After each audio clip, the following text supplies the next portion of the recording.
How's it going, everyone? MountainSpyder here, bringing you another video in the Battlefleet Gothic Armada Favours series. So today we're going to be looking at Chaos. Now, Chaos's Favours are really interesting because each one of the Favours is dedicated to one of the Chaos gods.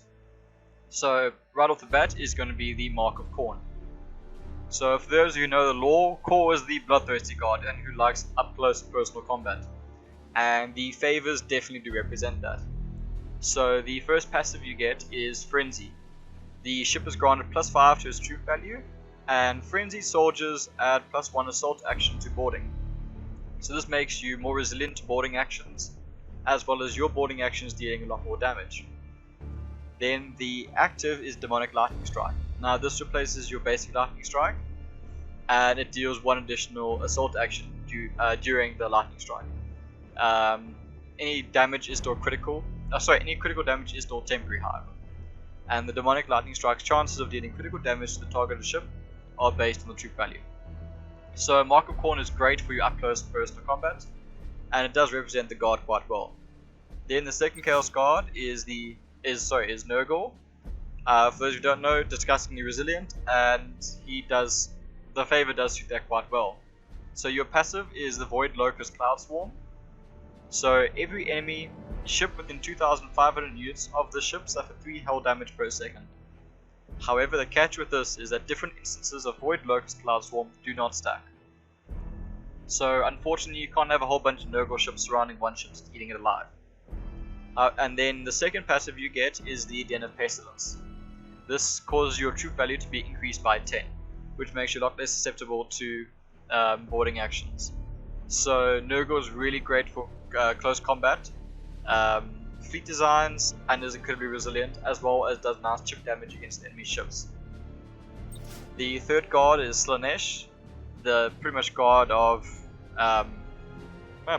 lust in 40k lore, and the favors are quite interesting, as the passive is the Siren of Slaanesh. So every enemy ship within 7,500 units has subordination chances raised by 10% if it reaches 30% hull integrity, increased by 4% for every line ship lost, and increased by 1% for every escort ship lost.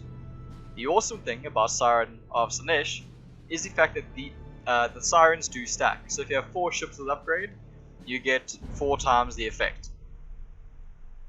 Then you get a very interesting active, which is Slaanesh's Promise. The targeted enemy ship loses active special order and can't use skills for 30 seconds. So Slaanesh is brilliant in terms of control. So if you are a player that likes playing heroes in other games that are control heroes, Slaanesh is definitely your best choice here. Then last, definitely not least, is Chinch, or Chinch, how you pronounce it, I always get the pronunciation wrong. So the first active you get is the Warp Signature Echo. Now what this does is it allows you to launch pretty much one of those red blimps in any angle around your ship, and that heads out for 60 seconds and moves the same speed of your ship. Now this blimp disappears if either your ship or it are detected by the enemy, so either within detection range or auger probes. Now what makes this a really awesome ability is that other than just doubling the size of your fleet, you can then teleport or swap spaces from your actual ship to the blip, so long as obviously the blip is still there and your enemy hasn't detected it yet. So this allows for some really great outpositioning if you can get it off right and as long as your enemies don't actually detect it. Then your second activatable is the Wind of Change. Now this allows the ship to create an area around itself which has the same properties of the gas field.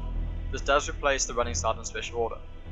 This pretty much makes a mobile gas cloud around your ship, which needless to say is awesome, as it prevents your enemy from actually targeting your ship as long as you're outside of the detection range. So Chinch is very nice if you're planning on making a more medium to long range fleet design, as it focuses around pretty much disrupting your enemy and confusing them.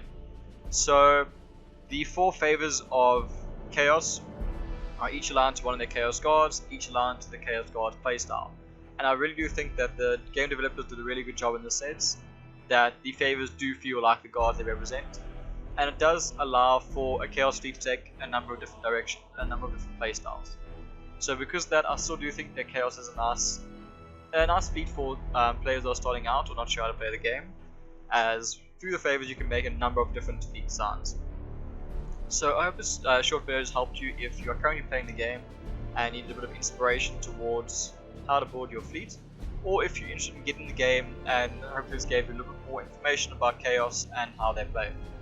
So please like the video and please like the video and subscribe to the channel for more content, as I will be finishing off the Favours series, Battlefleet Gothic Armada, and then either moving back towards Total War Warhammer, or maybe even moving on to another game. So please do stay subscribed for more content.